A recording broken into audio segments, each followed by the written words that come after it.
አምላክ በሆነ በአብ በወልድ በመንፈስ ቅዱስ ስም በማርያም ዕለት ላይ ዕርገት በሰንበት ላይ ደብረ ዘይት ለብርሃነ ዕርገቱና ለእመቤታችን የመገለጥ በዓል እንኳን አደረሳችሁ። የዚህ ዓመቱ የጌታችን የዕርገቱ በዓል በእመቤታችን በዓል ላይ ተደርቦ ዋለ።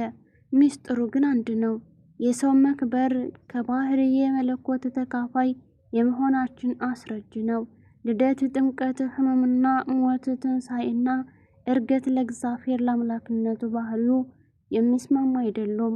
እነዚህ የተስማሙትም አምላክ ሰው በመሆኑ ነው። እመቤታችንን የሚያስነሳም ይሄው የድህነታችን ጉዳይ ብቻ ነው። ለእሷ ያለን ፍቅር፣ የምንሰጣት አክብሮትና በእሷ ላይ ያለን የምልጃዋ መታመን ሁሉ የሚመነጨው ከዚህ በሥጋዊ ከተገለጠው የመድኃኒታችን ትምህርተ ድነት ብቻ ነው። የቃል ሥጋ መሆን ወይም በተዋህዶ በተአቅቦ እና ኢየሱስ ክርስቶስ ተብሎ ስሙ ሳይቀየር መዳናችን መሆኑ በዚህ ማመናችን ቤተ ክርስቲያን ጥምቀት፣ ቁርባን፣ ጾም፣ ጸሎት፣ ቁመት፣ ስግደት፣ ውዳሴ፣ ማህሌት፣ አስራት፣ ምጽዋት፣ ተስካር፣ ፍትሐት፣ ሰንበት፣ በዓላት ሁሉም የመጡት የሰውን ድነት ይልቁንም በመበደሉ በፊት ከነበረበትም በላይ ሆኖም የመመለሱ ነገር ነው። አሁን ከሥጋዊ በኋላ ቅዱስ ጴጥሮስ እንዳለው የመለኮት ክብር ተሳታፊዎች ሆነናል። ይህም ደግሞ መሆን የቻልነው እሱ ከእመቤታችን ከንጽሕት ድንግል ማርያም በነሳው ሰውነት ወይም ሥጋና ነፍስ ምክንያት ነው። እመቤታችን ይሁንልኝ ይደረግልኝ ስትል ቃል በእሷ ማኅፀን ያደረባት ያች ቅጽበት ደግሞ የቃል ርደት የሥጋ ዕርገት አንድ ጊዜ የሆነባት ቅጽበት ናት። ያኔ በማኅፀን በማይመረመር ግብር በተዋህዶ ያረገው ሥጋ አሁን ደግሞ ሰው የሆነበት ከመፈጸም ኃጢአትን፣ ሞትንና መቃብርን ድል ካደረገ በኋላ እያዩት አረገ። ኢየሱስ አረገ። እግዚአብሔር አረገ። የሚገርም ነገር ነው። እግዚአብሔርማ ወዴት የት ያርጋል? የሰው ልጅ እያለ ራሱን ሲጠራ ቆይቷልና የሰው ልጅ አረገ። ሰው ወይም ተዋህዶ አረገ። ባህሪያችን አረገ። መጀመሪያ ከድንግል ከፍሎ ሲዋሃድ ያሳረገውን ዛሬ ደግሞ በዓይነ ሥጋ እየታየ እየረቀቀ ሳይሆን እየራቀ በመሄድ አረገ። ሥጋችንን ሰራተኛ ሰው ስራውን እስኪጨርስ የተለየ የሥራ ልብስ እንደሚለብሰው ለሥራ ማከናወኛ የለበሰው ቱታ መሰል ማህደር አላደረገውምና እያዩት አረገ። ባህሪያችን ከበረ። በእርግጥም ከመለኮት ክብር ተሳታፊዎች ሆንን። ሩሳዊ ቄስ ሹማምንት እንደሚለው እግዚአብሔር አንድያ ልጁን ለዓለም ቢሰጥ ዓለሙም እርሱን እንድታስተናግድለት ድንግልን ሰጠ። ሰማይ ኮከብን፣ መሬት በረትን፣ እረኛን፣ አድናቆትን፣ ሰብአ ሰገልን፣ ወርቅ፣ ዕጣን፣ ከርቤል ሲሰጡ አዳምና ልጆቹ ድንግልን ሰጡ አለ። በዚህም መሰረታዊ ምክንያት ድንግል ቤዛዊተ ዓለም ሆነች። ዓለም እሷን ባይሰጥ ወይም ዓለሙን ወክላ እሺ እኔ ባሪያ ገረዱ እንደ ቃል ይደረግልኝ ብላ ባትናገርለት ድነቱ በየት በኩል ይፈጸም ነበረ?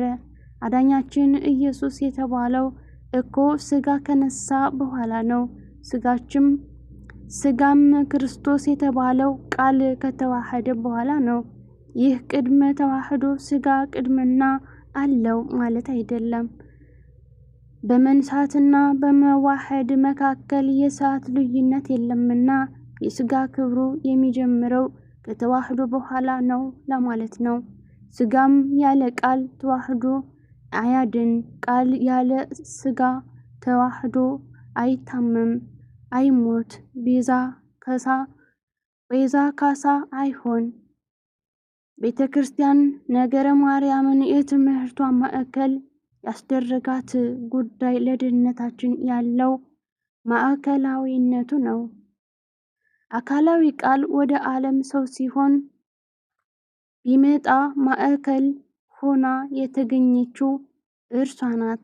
ለዓለም መካከል፣ በፍጥረታት መካከል፣ በሰው ዘር መካከል፣ በአይሁድ መካከል፣ በደናግል መካከል፣ በንጽሕና መካከል፣ በመቅደሱ መካከል እንዳለው ቅድስተ ቅዱሳን እውነተኛ መገኛ ማዕከል ሆና የተገኘችው እንደ ያዕቆብ መሰላል ከላይ እግዚአብሔር ከታች ሰው የተገናኙባት ብቸኛዋ መገኛ ንጽሕት ቅድስት ድንግል ማርያም ናት።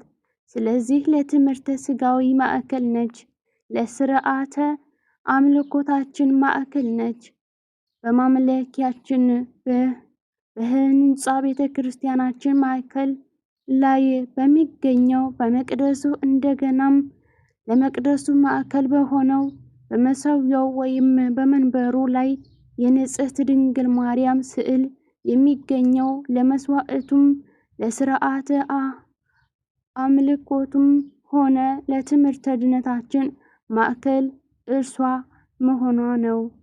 ምንም እንኳን ሰውና አምላክ በመሆን ፍጹም እና ብቸኛው መካከለኛ ለልጇ ቢሆንም ለዚህ ለመካከለኛው መካከል የሆነችው መከናወኛ የሆነችው ደግሞ እሷ ናት። ልክ ቀዳማዊ ልደቱ አብን መተው እንደማይቻል ለመካከለኛነቱ፣ ለቤዛነቱ፣ ለካሳነቱ ሲጠቃለል ለዳግማዊ ልደቱ ደግሞ እመቤታችን ማዕከላዊ ጉዳይ ናት። ነገረ ማርያም የነገረ ክርስቶስ አካል ሆና ያለው በዚህ ምክንያት ነው። ማስተዋል ያለብን ይህ ጉዳይ እንዲሆን ያደረገው እኛ ወይም ፍጡራን አለመሆኑም ጭምር ነው። ያደርገው ዘንድ ቀርቶ እርሱ ካልገለጸ ይረዳው ዘንድ የሚቻል የለምና ይህን ያደረገው እግዚአብሔር ነው። የድሮ መናፍቃን እንዳሉት ሌላ ሥጋ ፈጥሮ ሰው መሆን ይቻል ነበር፣ አላደረገም። ሰው ሳይሆንም ማዳን ይቻል ነበር፣ አላደረጉም። ልናስበውና ልንገምተው የማንችለው ነገር ማድረግ ይቻል ነበር፣ አላደረገም። የወደደው የፈቀደው ከእሷ ሰው ሆኖ ሰውን ማዳን ብቻ ሳይሆን ሰውን የመለኮት ባህሪ ተካፋይ ማድረግን ነው። ስለዚህ የድነቱ ባለቤት እግዚአብሔር ነው።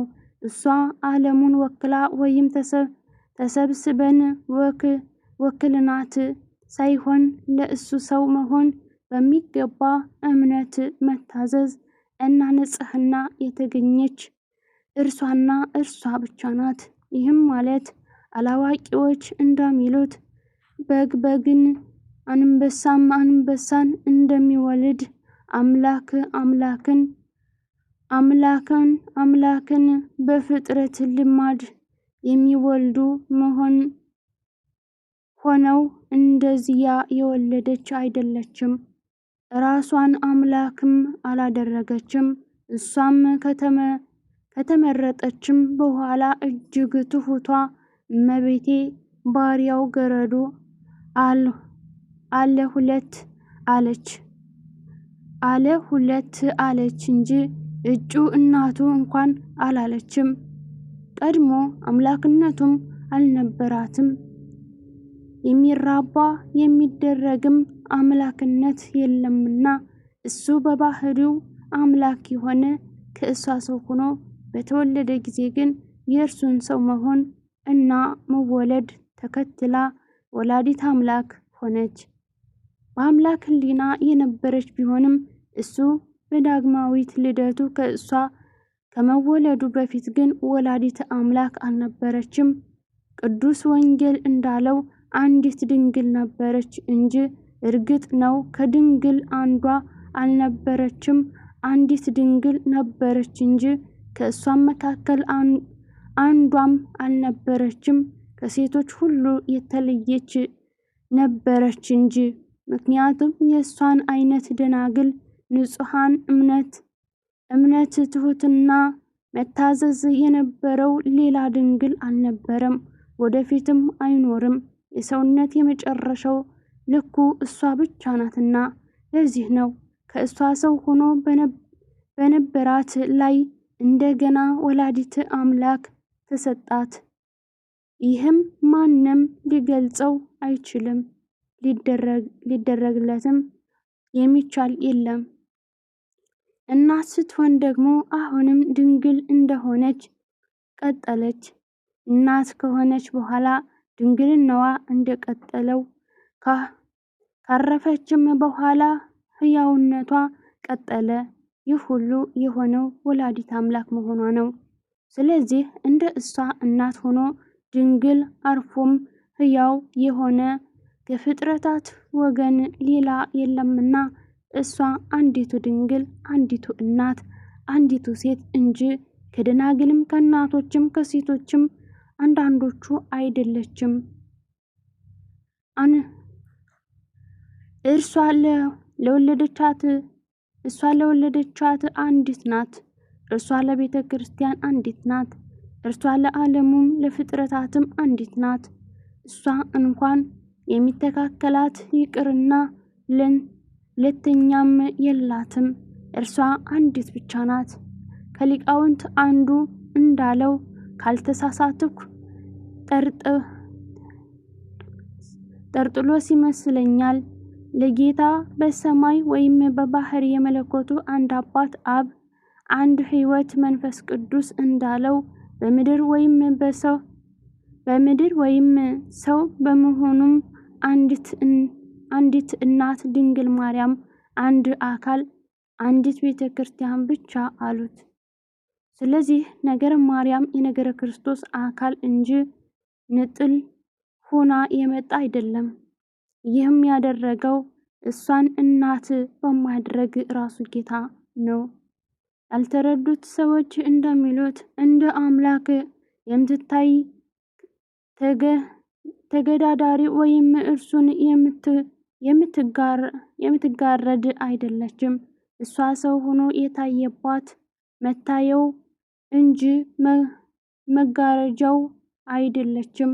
መጋረጃማ የፈለገ ወደ ኦሪት ያምራ።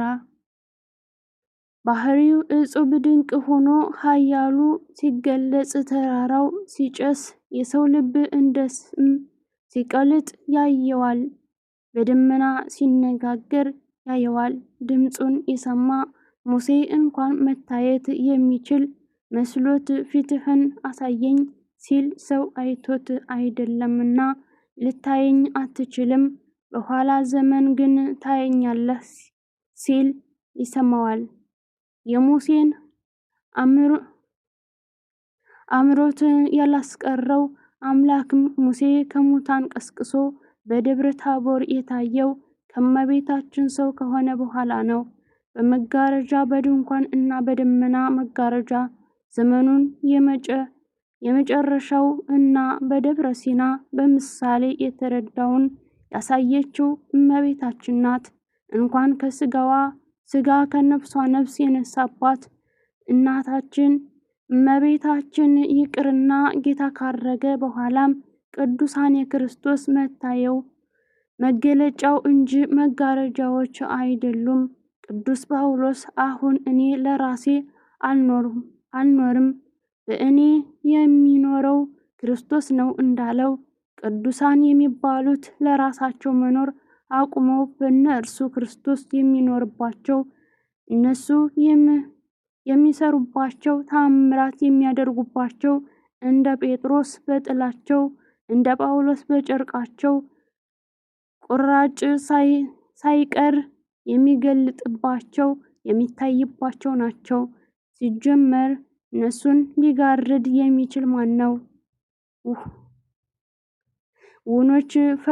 ውኖች ፈልተው ሸሽተው፣ ተራሮች ዘለው፣ አለቶች ተሰንጥቀው፣ መቃብራን ተከፍተው፣ ፀሐይ ጨልማ ጨረቃ ደም መስላ፣ ከዋክብት ረግፈው የገለጡት ማን ይሰውረዋል። ዓለምን በመሃል እጁ የያዘውን የሚጋርደው ማን ነው? ክርስቶስን የሚጋርድ ሐዋርያን እና ጻድቃን እንዴት ሊኖር ይችላል? ክርስቶስ ሊጋርድ ላያሳይ የሚችል አንድ ብቻ ነው። እርሱም አለማመን ነው። ማመን ይገልጠዋል። ራሱን መተው እርሱን በእነሱ በኩል እንዲታይ ያደርገዋል እንጂ አይጋርደውም። ስጋችም መታያ መገለጫ አደረገው እንጂ መጋረጃስ አላደረገውም። ይህም ሁሉ ስህተት ስጋዊ ምን እንደሆነ ካለማወቅ የሚመጣ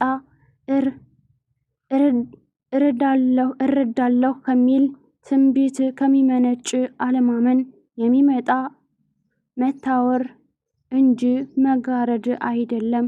የእኛ መታወር የእሱ መጋረድ ማድረግ የለብንም። ጌታ ደቀ መዛሙርቱን መጻሕፍትን ያስተውሉ ዘንድ ከፈተላቸው እንጂ መጻሕፍትን ጋረዳችሁኝ አላላቸውም። ዛሬም የእኛ መታወር ማስወገድና ማስተዋል ከእርሱ መቀበል እንጂ ሊጋርደው የሚችለው የሌለውን ተጋረደ ማለት የለብንም። ቅዱሳን የነቀፉትን መስሎን እስከ ዓለም መጨረሻ ከእናንተ ጋር ነኝ ያለውን ጌታ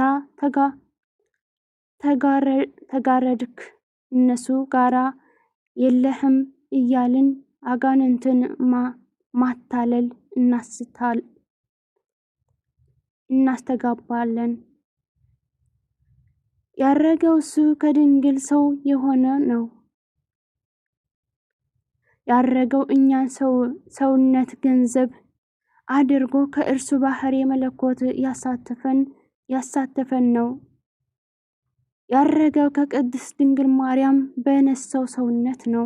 ያረገው ኃጢአትና ሞትን፣ ሙስናን፣ መቃብርን ድል አድርጎ ተነስቶ ድል ማድረግን የሰጠው ነው። ያረገው በድንግልና ተጸንሶ በድንግልና ተወልዶ እናትም ድንግልም ያደረገው ከሞተች ካረፈች በኋላ በማስነሳት እና ሕያው በማድረግ ሞትም በመቃብርም ስልጣን የሌላቸው ለእሱ ብቻ ሳይሆን ለእኛም ጭምር መሆኑን በእናቱ በኩል ያሳየን እርሱን በመውለድ ብቻ ሳይሆን በልጇ ፍቃድ አርፋ በእሱ አስነሽነት በመነሳትም ፍጥረት ሁሉ ቀዳማዊ ከልጇ ከአምላኳ ደግሞ ተከታይ በመሆን የተለየች እና አንዲት መሆኗን ደግሞ ያሳየን ጌታ ነው። ሁሉ አንድ አይነት ሁሉም መጨረሻ ብቻ እንዳይመስለን አስቀድሞ ለአልዓዛር እህቶችን ትንሣኤ በኋላ የሚመጣ ክስተት ሳይሆን እኔ ራሴ ትንሣኤና ሕይወት ነኝ በማለት አስጠነቀቀን። ስለዚህ የእርሷን ትንሣኤ የማያምኑ ሰዎች ልጇ ትንሣኤና ሕይወት መሆኑን አለማመናቸውን እና ትንሣኤ እንደ አዝጋሚ ለውጥ የሚጠብቁ ድኩማን እምነት መግለጫ እንጂ የአማኞች ተግባር አይደለም። በወንጌል የሚያምንማ ትንሣኤና ሕይወት እርሱ እንጂ ጊዜ የሚያመጣው ክስተት አልነበረም። ጊዜ ለእኛ እንጂ ለእሷ አልተወሰነባትምና። እርግጥ ይህ ሁሉ ማግኘታችን የሚሰበክበት ምስክር ነው። ታዲያ የዘንድሮ እርገት የእሷ በዓል ዕለት ቢውል ይህስ ለእሷ ቤዛዊነት ምስክር ቢሆን ነው ብሎ አሰብኩኝ። ለዚህም ነው የሰንበት ላይ ደብረ ዘይት ያልኩት። ደብረ ዘይት ሰንበታት ነው። ይህም ማለት ከተራው ሰንበት የሚከብር ሰንበት ከመቅደስ ውስጥ እንዳለ ቅድስተ ቅዱሳን በካህናት ላይ እንደሚሰየም ሊቀ ካህናት የእመቤታችንን በዓሏ የሚከበረው እርሱን በመውለዷ ነውና እሱም መጸነስ መውለድ ማለት ቃልን እንዲወርድ ይኮንን ብሎ ፍቃድ በመስጠት ስጋን ተዋህዶ እንዲያደርግ ማድረግ ነውና፣ ስለዚህ የእሷ በዓል ሰው ሆኖ የመገለጡ በዓል ነው።